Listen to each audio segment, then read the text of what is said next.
Rejeki harus dicari, dan rugi mesti dijauhi. Banyak ragam cara manusia untuk mendekatkan diri dengan uang. Demikian juga dalam menolak sial, seperti misalnya kehilangan uang di laci. Konon untuk menolak tuyul, makhluk kecil gundul yang suka mencuri uang itu, orang-orang memasang berbagai simbol atau cermin di depan rumah usahanya. Betulkah tuyul itu ada dan selalu mencuri uang yang bukan hak tuannya? Selamat pagi, Koh. Maaf mengganggu sebentar, saya ingin menanyakan beberapa hal ke kokohnya, boleh? Oh boleh, Oh ya, kokoh percaya nggak dengan adanya tuyul? antara ya dan tidak. Oh, jadi antara percaya dan enggak ya? Kokoh pernah nggak pernah melihat wujud dari tuyul itu sendiri? Belum, Belum pernah melihat. belum. Kalau misalnya ini, banyak orang katanya dengar-dengar ini beberapa orang ada yang memelihara tuyul untuk mendatangkan rezeki buat mereka. Percaya nggak, Koh? Kalau itu saya percaya. Percaya ya. Kalau ini, tuyul itu sendiri bisa mendatangkan rezeki untuk orang yang meliharanya. Percaya nggak? Kalau itu tidak. Oh, kalau itu tidak. Kokoh ini nggak pernah berniat, pernah nggak punya niat untuk memelihara tuyul biar kokoh bisa cepet kaya gitu. Oh kalau itu saya tidak akan pernah. Lebih baik dengan usaha sendiri ya. Iya. Terkadang manusia tak bisa berjalan lurus di atas relnya. Banyak di antara mereka yang lebih suka mengambil jalan pintas dalam mendapatkan rezeki.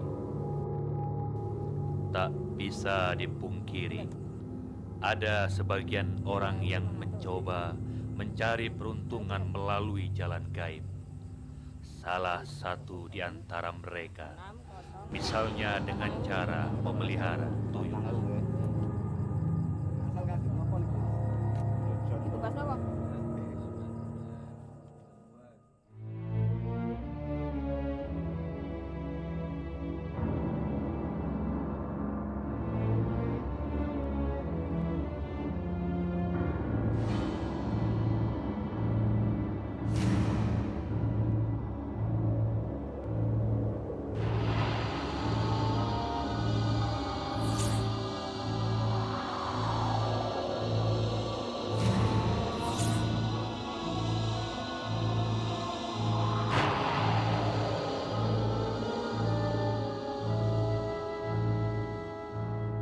Dari beberapa informasi yang kami dapat, di tempat inilah pemirsa, sering diadakan kesepakatan ritual untuk mendapatkan kemuliaan dan rizki. Lalu bagaimana prosesnya? Siapa yang mencari? Dan siapa pula yang menjadi perantara? Tetaplah bersama kami, Misteri Pesugihan.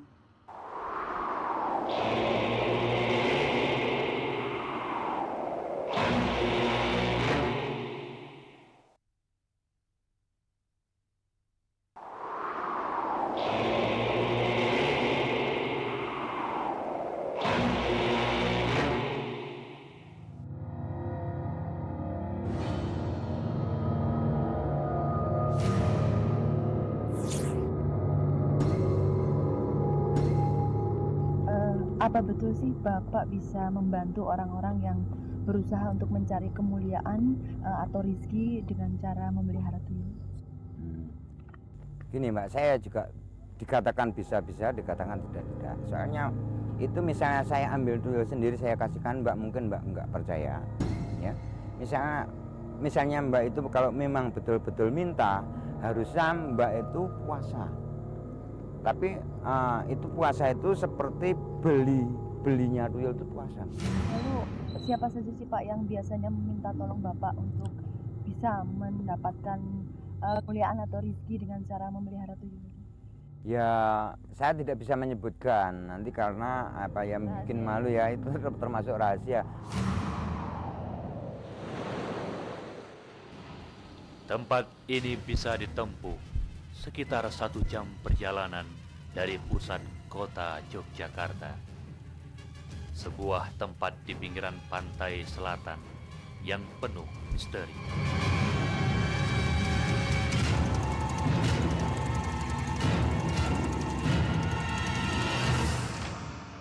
Jangan sembarang bermain dengan hal gaib. Banyak prasyarat dan resiko yang menghadang. Pemirsa, tempat ini terbujur di sisi Samudra Hindia. Konon, menurut para tokoh spiritual Jawa, wilayah ini merupakan pintu gerbang alun-alun selatan dari Kerajaan Laut Kidul.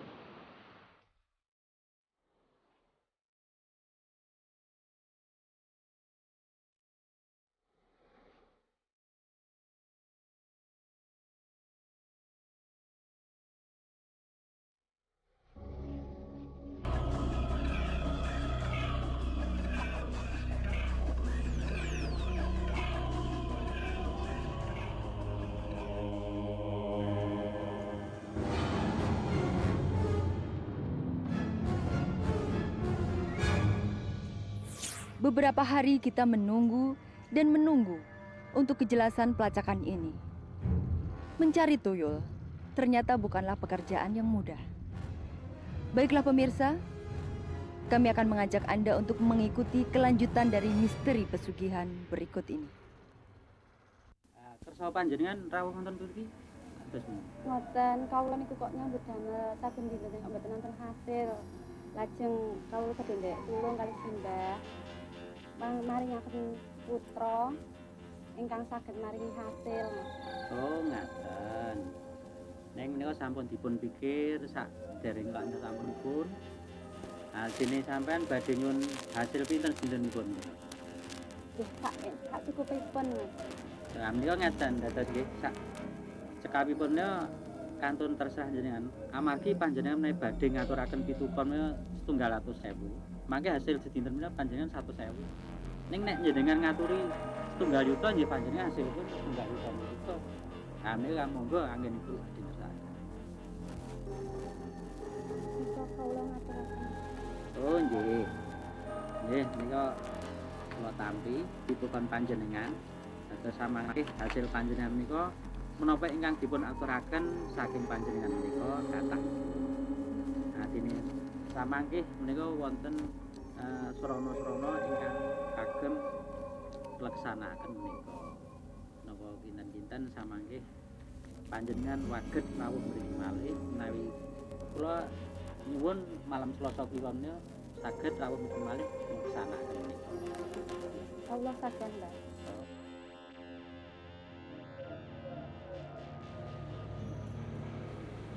Dimantapkannya langkah, meski sebenarnya hati telah terbelah. Awal dari sebuah kesepakatan dengan yang gaib akan segera dimulai. Angin dari selatan menebar janji karena telah tersedia bunga dan sesaji. Kula nggadahi panyuwun Jabang Bayi Ginah nyuwun momongan. Sepatus Jabang Bayi Ginah nyuwun momongan saged napa kabulaken saking ngersanipun Kanjeng Gusti mila saking panyuwun kula saged kaleksanan saking kersane Allah. Amin.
Setelah 3 hari terlampaui, jika puasa dan keinginannya diterima, maka akan ada tanda-tanda gaib yang muncul. Si peminta harus siap dan rela menerima persyaratan terpenting yang berhubungan dengan kewanitaannya.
Selesai, maka keduanya segera pulang ke rumah si perempuan. Mulai detik itu, si tuyul siap membantu mencarikan rezeki untuk tuan atau ibunya. Biasanya kalau orang-orang yang minta tolong ke Bapak untuk bisa mendapatkan tuyul itu laki-laki atau perempuan, Pak? Iya. Ya lebih cepat itu perempuan, Mbak. Karena waktu tuyul mengambilnya, mintanya tuyul itu begitu nanti puasanya yang terakhir itu kedatangan tuyulnya, Mbak. Nanti tuyul itu seperti orang yang mau minta tuyul ya, itu tidak minta tuyul, minta anak gitu, Mbak. Nah nanti begitu minta anak saya jawabkan puasanya pas memenuhi syarat, istilahnya sudah seimbang, istilahnya nanti tuyulnya datang. Setelah datang, kalau memang betul-betul mengaku anak sama orang tua, anak itu minta mimi, Mbak. Oh, jadi menyusui? Iya, menyusui. Bayi begitu? Iya, seperti bayi. Oh, sebentar. Ini kan bisa memberikan harta atau kekayaan kepada yang memelihara ya, Pak ya? Iya. Ada nggak sih, Pak, tanggungan atau mungkin tumbal yang harus diberikan ke tuyul ini? Ya, misalnya ada ya. Misalnya kita tadi waktu malam terakhir kan kasih sajen, Mbak. Kalau sajennya itu nanti dimakan istilah yang minta tuyul itu tadi, mungkin nanti keluarganya atau anaknya bisa meninggal, Mbak.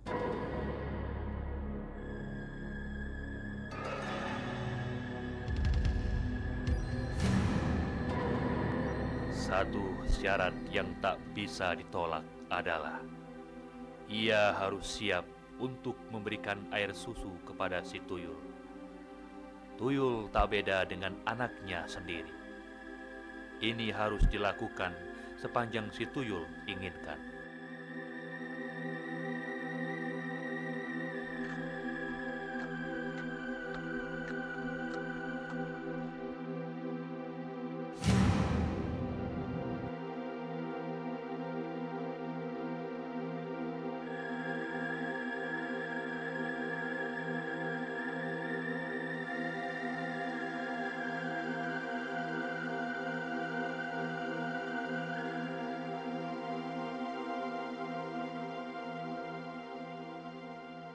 Di hari-hari tertentu, pemilik tuyul juga harus menyediakan makanan khusus buat mereka. Rajangan jeroan ayam yang diletakkan pada nampan daun. Bagaimana kalau itu sampai terlupa atau si pemilik enggan untuk menyusui?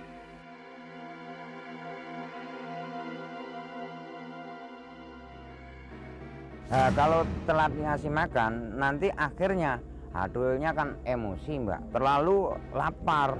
Akhirnya nanti misalnya ada orang main ke tempatnya Mbak, mengambil apa, nah itu untuk sasaran.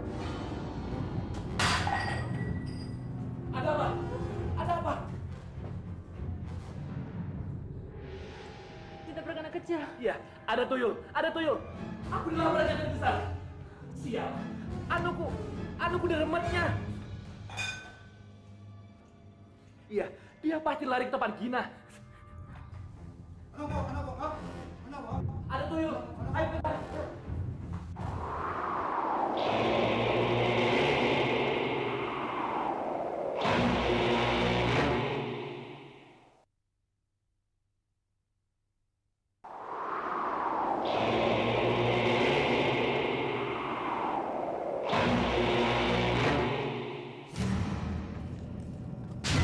Nah, keluar nah. Keluar, mana tuyulmu?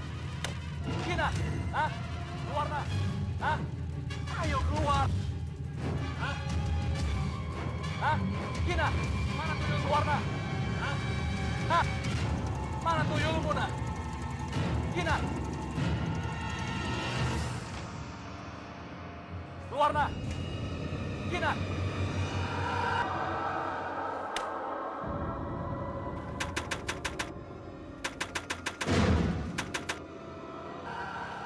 Di masyarakat sini, masyarakat Bantul, Yogyakarta, pada tahun 50-an, itu kebanyakan orang lari untuk mengejar materi, itu ke hal-hal yang bersifat mistik.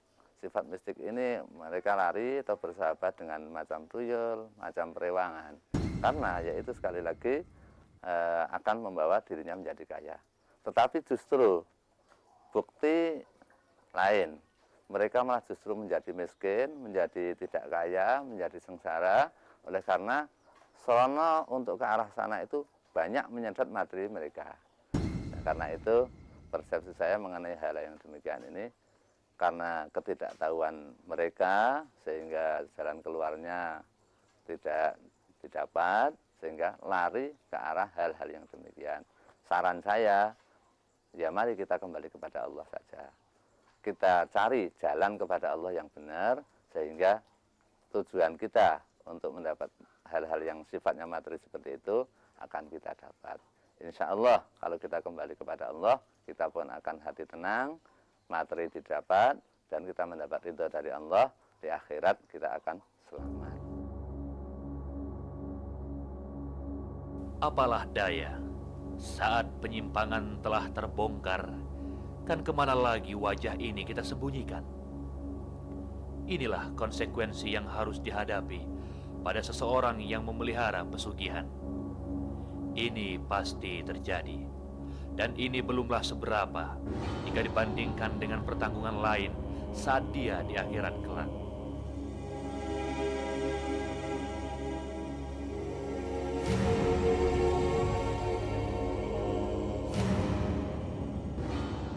Pemirsa, senja hampir berakhir dan malam pun akan tiba. Kita bisa percaya dan tidak percaya dengan adanya makhluk kecil yang bernama tuyul. Akan tetapi, kita harus selalu sadar dan meyakini kekuasaan Tuhan. Baiklah pemirsa, kami akan selalu hadir untuk Anda dengan misteri pesugihan.